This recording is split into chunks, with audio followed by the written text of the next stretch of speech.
Folks, welcome back. We're doing a comparison today. Taking a look at taking a look at an electric pressure washer from Harbor Freight, Bauer, folks. It's time. It is time for a new pressure washer. Down here at the Southern Command, you can see I have Pavers on our driveway, and about every other year they need to be pressure washed.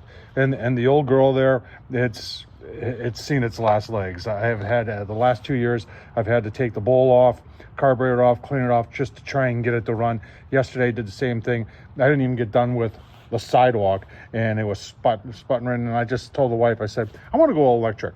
For something like this where all I'm doing is every year doing a little bit of pressure washing around the house, like once a year.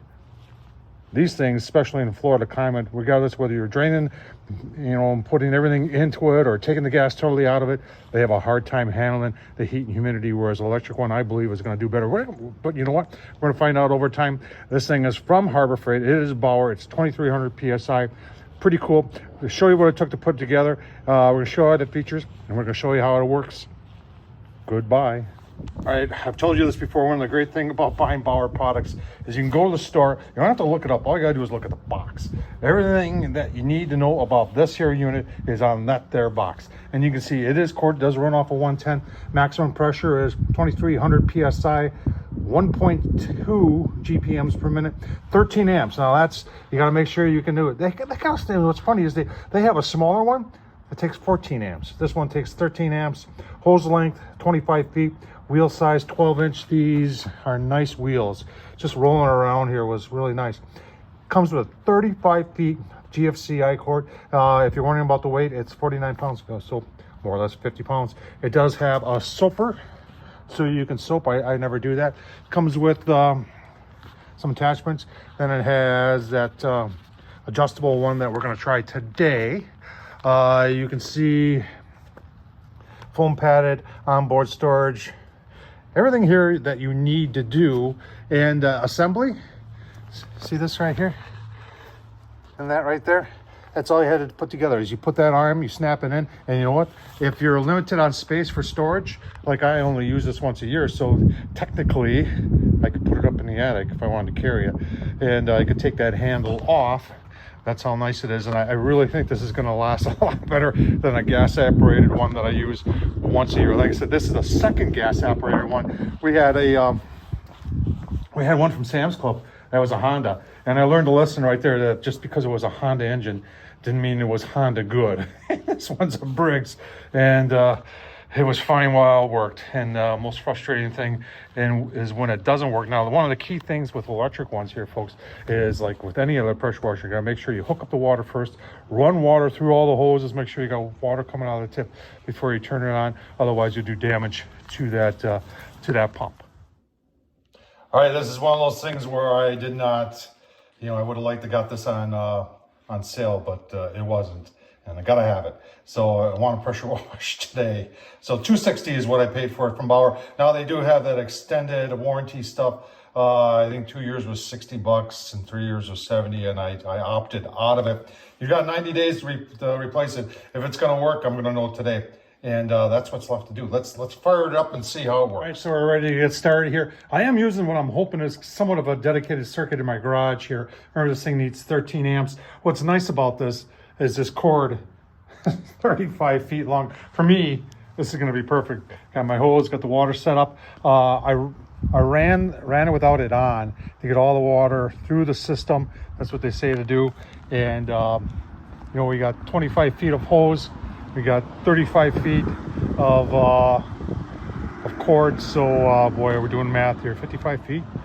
That's going to be perfect for home use here. Let's fire it up and see how it does. All right, folks, kind of give you a walkthrough of what I've done already. I've done my front sidewalk again. Did it with the gas, which is a 2,500 PSI. But like I said, the engine wasn't running so well. But it did a really nice job. I got the green off those gutters. Now I've done my landscape block too. Now I just want to show you, this thing was black. And well, you can see that's paint that's missing, but they got all that off there. My landscape block, what happens is that the edges, the sides there where it's real rough down low, that from the sprinklers gets black.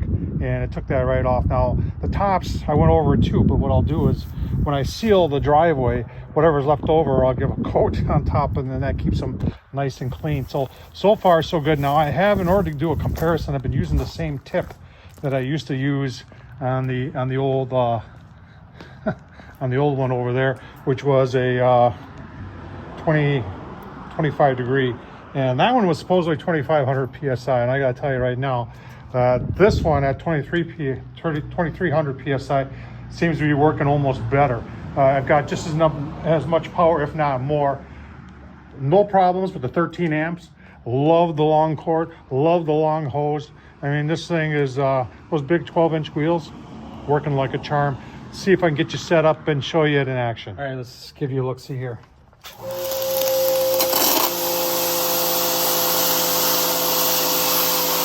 Really nice.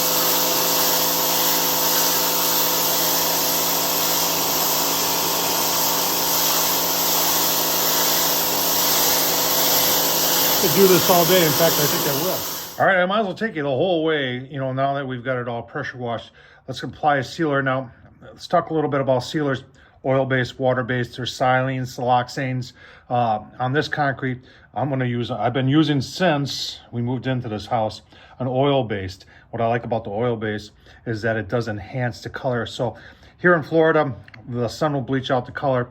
Water-based won't really do anything. It'll give you a seal, but it won't do anything to enhance the color. So I prefer to use the oil-based. Let's take a look at those pavers.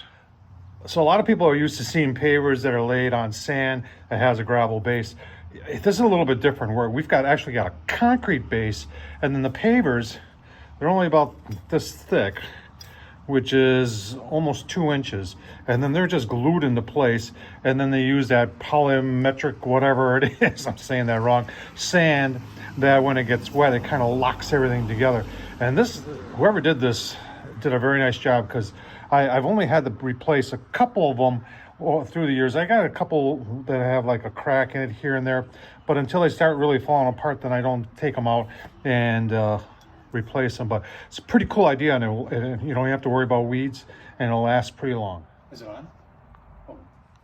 All right, so you want to maintain a wet edge when you're doing this, and I'm just going right out of the 5-gallon bucket, and just rolling it into place. Obviously a stone in there, not good. Get that out of there.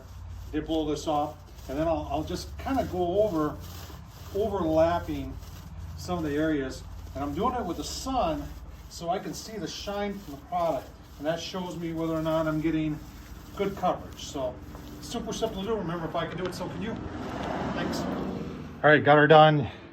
About 3/4, I don't know if you can see that, maybe a little bit more than 3/4 of the 5-gallon pail was used.